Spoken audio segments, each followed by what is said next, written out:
Pernah nggak kamu lagi duduk santai, tiba-tiba kepala kamu kebayang bau kapur tulis? Atau suara mesin jahit ibu yang nyala tiap sore? Terus tanpa sadar kamu senyum sendiri, padahal nggak ada yang lucu. Itu tandanya kamu tumbuh di salah satu era paling unik dalam sejarah Indonesia, tahun 1980-an. Bukan era yang serba canggih. Nggak ada internet, nggak ada gadget pintar, bahkan TV pun cuma satu channel. Tapi entah kenapa, masa kecil di era itu terasa paling kaya, paling penuh warna, dan paling jujur. Di video ini, kita bakal jalan-jalan ke 20 kenangan yang cuma dimengerti sama orang yang benar-benar pernah hidup di masa itu. Siapin hati, karena beberapa di antaranya mungkin bakal bikin kamu rindu rumah lama, atau rindu orang yang udah gak ada. Yuk, kita mulai. 1. TVRI, satu-satunya jendela dunia.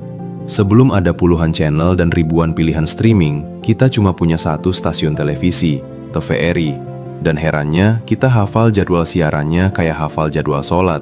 Jam 4 sore ada Si Unyil, malam hari ada Dunia Dalam Berita yang diputar dengan suara presenter yang berat dan formal. Satu rumah, kadang satu RT, duduk berdesakan di depan TV hitam putih atau berwarna kalau lagi rejeki, nonton acara yang sama, di waktu yang sama. Nggak ada opsi skip atau tonton ulang. Kalau ketinggalan, ya sudah, hilang selamanya.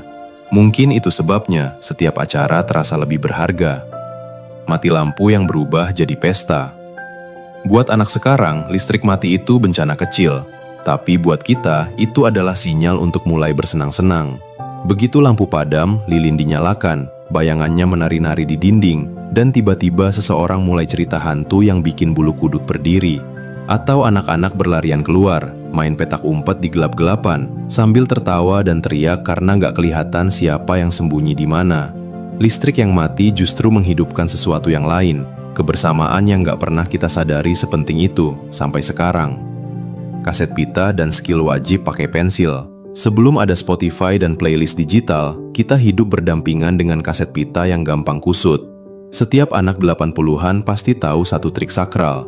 Kalau pita kaset melilit, ambil pensil, masukkan ke lubang putarnya, lalu gulung pelan-pelan dengan sabar. Salah putar, pita bisa putus, dan lagu favoritmu hilang selamanya. Tapi kalau berhasil, rasanya seperti menyelamatkan sesuatu yang berharga. Kaset bukan sekedar media musik. Kaset adalah pelajaran kesabaran yang gak pernah kita sadari sedang kita pelajari. Radio RRI, sebagai teman tidur. Sebelum tidur, hiburan kita bukan layar HP yang menyala terang, tapi suara radio yang pelan dari kamar sebelah. Sandiwara radio mengalun dengan efek suara yang sederhana, tapi entah kenapa bikin merinding. Atau lagu dangdut lawas yang diputar penyiar dengan suara serak khas. Mata mulai berat, suara radio makin terdengar jauh, dan tanpa sadar kita tertidur dengan radio masih menyala. Itu adalah cara kita dininabobokan oleh suara-suara yang sekarang sudah jarang kita dengar lagi. Walkman, simbol paling keren di sekolah. Punya Walkman di tahun 80-an itu setara dengan punya gadget paling mutakhir di kelas. Headphone busa yang menutup telinga, kabelnya yang menjuntai sampai ke saku baju, dan langkah kaki yang tiba-tiba terasa lebih pede karena ada musik yang mengiringi setiap langkah ke sekolah. Orang-orang di jalan melihat, dan kita merasa seperti bintang video klip, padahal cuma jalan kaki biasa.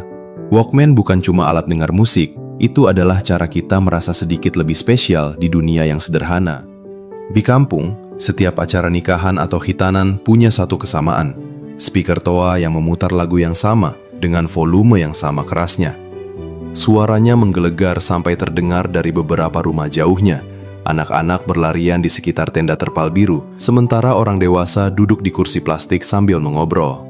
Lagu itu terdengar di mana-mana, sampai kita hafal liriknya tanpa pernah sengaja menghafalnya. Sekarang, kalau lagu itu tiba-tiba terdengar lagi, entah dari mana, kita langsung kembali ke tenda terpal biru itu dalam sepersekian detik.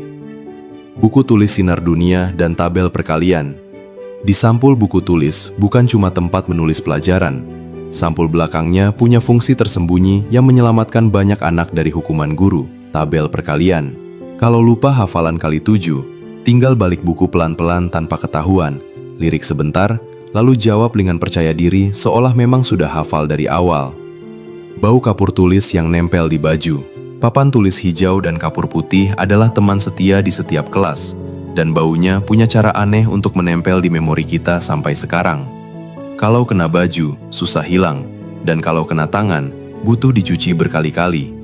Tapi entah kenapa, anak-anak suka memegangnya, merasakannya patah di tangan, atau diam-diam melempar potongan kecilnya ke teman sebangku saat guru sedang membelakangi kelas. Bau kapur itu sekarang jadi salah satu aroma yang bisa langsung membawa kita kembali ke bangku sekolah dasar, hanya dengan satu kali mencium aroma serupa. Es mambo dan es lilin, kebahagiaan seharga Rp50. Di depan sekolah, ada tukang jualan dengan kotak es styrofoam yang isinya es mambo dan es lilin warna-warni. Harganya cuma Rp25–Rp50. Isinya sirup manis yang kadang bikin lidah berubah warna, tapi rasa bahagianya nggak ada tandingannya. Kita rela mengumpulkan uang receh dari sisa uang saku demi satu es lilin warna merah muda yang rasanya seperti surga kecil di tengah hari yang panas. Sekarang harganya mungkin sudah berkali lipat, tapi rasa bahagia yang sama itu susah ditemukan lagi di mana-mana. Gorengan depan sekolah yang dibungkus kertas koran. Bel istirahat berbunyi dan separuh sekolah langsung berlari ke gerobak gorengan di gerbang. Cireng, cilok, atau combro yang masih panas dibungkus dengan kertas koran bekas atau daun pisang, membuat tangan sedikit berminyak, tapi nggak ada yang peduli. Kita makan sambil berdiri, kadang sambil berbagi satu bungkus berempat, karena uang saku terbatas, tapi kebersamaan nggak terbatas. Tukang jualan keliling dengan suara khasnya, masing-masing tanpa harus melihat orangnya, kita bisa tahu siapa yang lewat hanya dari suaranya. Tukang es yang membunyikan lonceng kecil, tukang sayur yang berteriak panjang dengan nada khas, atau tukang mie ayam yang memukul mangkuknya dengan sendok berirama. Setiap suara punya makna sendiri, dan begitu terdengar dari kejauhan, anak-anak langsung berlari mencari uang receh ke ibu masing-masing. Suara-suara itu adalah soundtrack sore hari yang gak pernah kita sadari betapa khasnya, sampai suara itu perlahan menghilang dari jalanan sekarang. Sebelum ada mainan dari plastik buatan pabrik, anak-anak 80-an punya gasing kayu yang sering dibuat sendiri atau dibeli sederhana dari pasar. Kayu diraut pelan-pelan sampai bentuknya pas, lalu tali dililit dengan teknik khusus yang butuh latihan berkali-kali sebelum berhasil. Begitu dilempar dan berputar sempurna di tanah, semua anak berkumpul melingkar, menyaksikan gasing siapa yang berputar paling lama. Kemenangan kecil itu terasa sangat besar waktu itu, padahal cuma soal kayu yang berputar di atas tanah. Kelereng dengan nama yang berbeda di setiap daerah. Ada yang menyebutnya kelereng, ada yang menyebutnya gundu, ada juga yang bilang neker, tergantung dari mana asalnya. Tapi keseruannya selalu sama, bermain di tanah becek sepulang sekolah, lutut kotor karena harus membidik dengan posisi rendah, dan kelereng kesayangan yang disimpan rapat-rapat di kantong karena takut hilang atau diambil teman. Setiap kelereng punya ceritanya sendiri, ada yang didapat dari menang taruhan, ada yang dibeli susah-susah dari uang tabungan. Permainan sederhana ini mengajarkan kita soal strategi dan kekalahan, jauh sebelum kita tahu istilah-istilah itu. Layang-layang dari bambu dan kertas minyak. Membuat layang-layang sendiri adalah ritual musim kemarau yang ditunggu-tunggu setiap anak 80-an.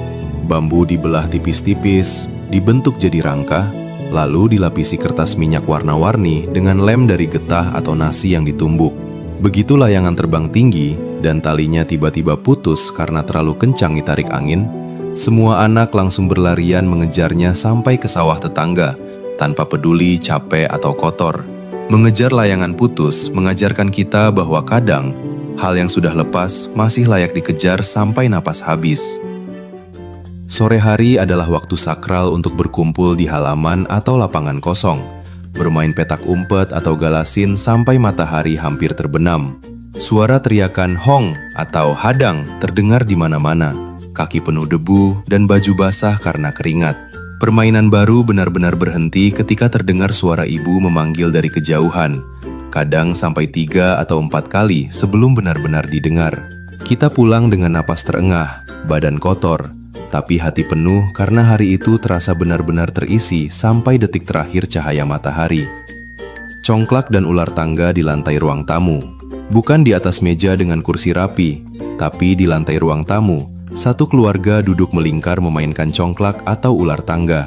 Biji-biji congklak dipindahkan satu persatu dengan penuh perhitungan, sementara dadu ular tangga dilempar dengan harapan besar setiap kali mengarah ke kotak ular yang menjatuhkan posisi.